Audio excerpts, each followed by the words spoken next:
बच्चों, नित्य English lab में आपका स्वागत है।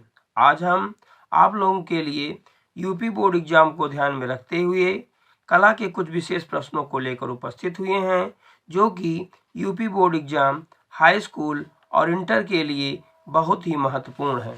ध्यान दें, इसमें आलेखन एवं रंगों से संबंधित अति लघुत्तरीय प्रश्न और उनके उत्तर हैं।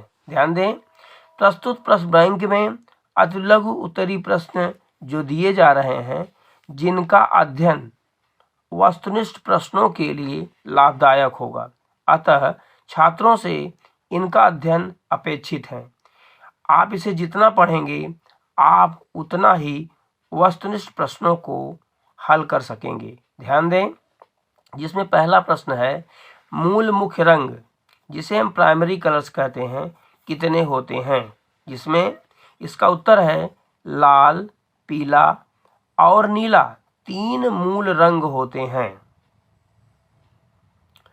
क्वेश्चन नंबर 2, गौण रंग जिसे हम सेकेंडरी कलर्स कहते हैं कौन से होते हैं? तो ध्यान दें, उसका उत्तर है मूल रंगों के मिश्रण से बनने वाले रंग गौण रंग कहलाते हैं, जैसे लाल और पीले रंग के मिश्रण से नारंगी, पीले और नीले रंग के मिश्रण से हरा तथा नीले और लाल रंग के मिश्रण से बैंगनी रंग बनता है। ध्यान दें, इसको जितने ध्यान से पढ़ेंगे उतना ही आप स्पष्ट उत्तर दे सकेंगे। ध्यान दें, जैसे लाल और पीले रंग के मिश्रण से या मिलावट से नारंगी रंग बनता है, पीले और नीले रंग के मिश्रण से हरा और नीले और लाल रंग के मिश्रण से बैंगनी रंग बनता है।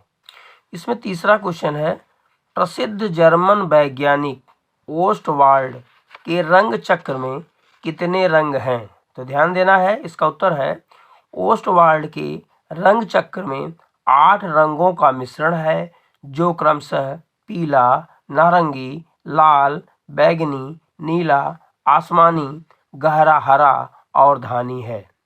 ध्यान दें, अगला क्वेश्चन बहुत ही इंपॉर्टेंट क्वेश्चन है, गर्म रंग कौन कौन से होते हैं? तो ध्यान देना, गर्म रंग लाल, नारंगी, पीला और बैंगनी गर्म रंग होते हैं। ध्यान दें, ठंडे रंग, ये भी इंपॉर्टेंट ही क्वेश्चन है, ठंडे रंग कौन कौन से होते हैं? तो नीला, आसमानी, गहरा हरा और धानी ठंडे रंग होते हैं। अगला क्वेश्चन, तटस्थ रंग कौन से होते हैं, जो कि कई बार एग्जाम में पूछा गया है, जिसमें काला और सफेद तटस्थ रंग होते हैं। ये बहुत इंपॉर्टेंट क्वेश्चन है। अगला क्वेश्चन है, आलेखन किसे कहते हैं? किसी धरातल को सउद्देश्य अलंकृत करने वाली विशिष्ट विधा को आलेखन कहते हैं। आलेखन कितने प्रकार का होता है? अगला क्वेश्चन है, आलेखन कितने प्रकार के होते हैं? आलेखन मुख्यतः 4 प्रकार के होते हैं। पहला प्राकृतिक आलेखन, दूसरा अलंकारिक आलेखन, तीसरा ज्यामितीय आलेखन, चौथा सूक्ष्म आलेखन। अगला क्वेश्चन है, प्राकृतिक आलेखन किसे कहते हैं? पुष्प, पत्तियां और कलियों के संयोजन से बने आलेखन प्राकृतिक आलेखन कहलाते हैं। अगला प्रश्न है, आलेखन की गुणवत्ता के लिए अत्यधिक महत्वपूर्ण क्या होता है? इसका आंसर है, आलेखन की गुणवत्ता के लिए लयात्मक, सुंदर रेखांकन अत्यधिक महत्वपूर्ण होता है। आलेखन कितने प्रकार के होते हैं? आलेखन मुख्यतः 4 प्रकार के होते हैं। पहला प्राकृतिक आलेखन, दूसरा अलंकारिक आलेखन, तीसरा ज्यामितीय आलेखन, चौथा सूक्ष्म आलेखन। अगला क्वेश्चन है, प्राकृतिक आलेखन किसे कहते हैं? तो प्राकृतिक आलेखन में पुष्प, पत्तियों और कलियों के संयोजन से बने आलेखन प्राकृतिक आलेखन कहलाते हैं। ध्यान दें फिर से, पुष्प, पत्तियों और कलियों के संयोजन से बने आलेखन प्राकृतिक आलेखन कहलाते हैं। अगला क्वेश्चन है, आलेखन की गुणवत्ता के लिए अत्यधिक महत्वपूर्ण क्या होता है? आलेखन की गुणवत्ता के लिए लयात्मक, सुंदर रेखांकन अत्यधिक महत्वपूर्ण होता है। विरोधी रंग युग्म कौन सा होता है? तो विरोधी रंग युग्म ओस्टवाल्ड के रंग चक्र में आमने सामने के रंगों को कहते हैं, जैसे लाल और हरा, नारंगी और आसमानी। अगला क्वेश्चन है, सहयोगी रंग युग्म किसे कहते हैं? तो ध्यान देना है, ओस्टवाल्ड के रंग चक्र में पास पास वाले रंगों को सहयोगी रंग युग्म कहते हैं, जैसे नारंगी और लाल रंग। अगला क्वेश्चन है, किस रंग के समावेश से टिंट बनता है? तो सफेद रंग के समावेश से टिंट बनता है। एकाकी रंग संगत में कितने रंगों का प्रयोग होता है? तो ध्यान दें, एकाकी रंग संगत में एक रंग का प्रयोग होता है। अगला क्वेश्चन है, ज्यामितीय आलेखनों में किस प्रकार के रचनाओं का प्रयोग होता है? तो ज्यामितीय आलेखनों में ज्यामितीय आकारों का प्रयोग होता है। अगला क्वेश्चन है, खटभुज के आकार के आलेखन का प्रयोग कहाँ उचित होता है? खटभुज के आकार के आलेखन का प्रयोग केंद्र के लिए उचित होता है। अगला क्वेश्चन है, वस्त्रों की छपाई के लिए किस प्रकार के आलेखन का प्रयोग होता है? तो वस्त्रों की छपाई के लिए संपूर्ण आलेखन का प्रयोग होता है। अगला क्वेश्चन है, अलंकारिक आलेखन किसे कहते हैं? जिस आलेखन में अलंकारिक फूल, पत्तियों और कलियों का प्रयोग होता है उसे अलंकारिक आलेखन कहते हैं। भारत का राष्ट्रीय पुष्प कौन सा होता है? भारत का राष्ट्रीय पुष्प कमल है, जिसे आप जानते हैं। ध्यान देना। अगला क्वेश्चन, कोने के आलेखन में किस आकृति का प्रयोग करना चाहिए? तो कोने के आलेखन में त्रिभुजाकार आकृति का प्रयोग करना चाहिए। सुंदर आलेखन की प्रमुख विशेषताएं क्या होती हैं? कलात्मक प्रवाहमयी रेखाएं, सुंदर आकार और आकर्षक रंग योजना सुंदर आलेखन की प्रमुख विशेषताएं हैं। आलेखन का ट्रेसिंग कौन सी पेंसिल से करना चाहिए? आलेखन का ट्रेसिंग 2B की पेंसिल से करना चाहिए। आलेखन बनाते समय किस नंबर के ब्रश का प्रयोग करना चाहिए?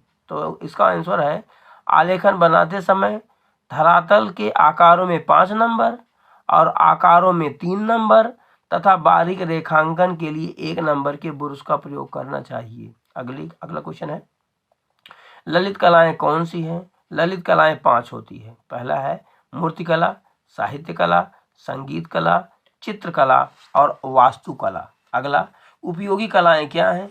उपयोगी कलाएं वे हैं जो मनुष्य के दैनिक जीवन में महत्व रखती हैं। कला को जीवन में अपनाना क्यों आवश्यक है?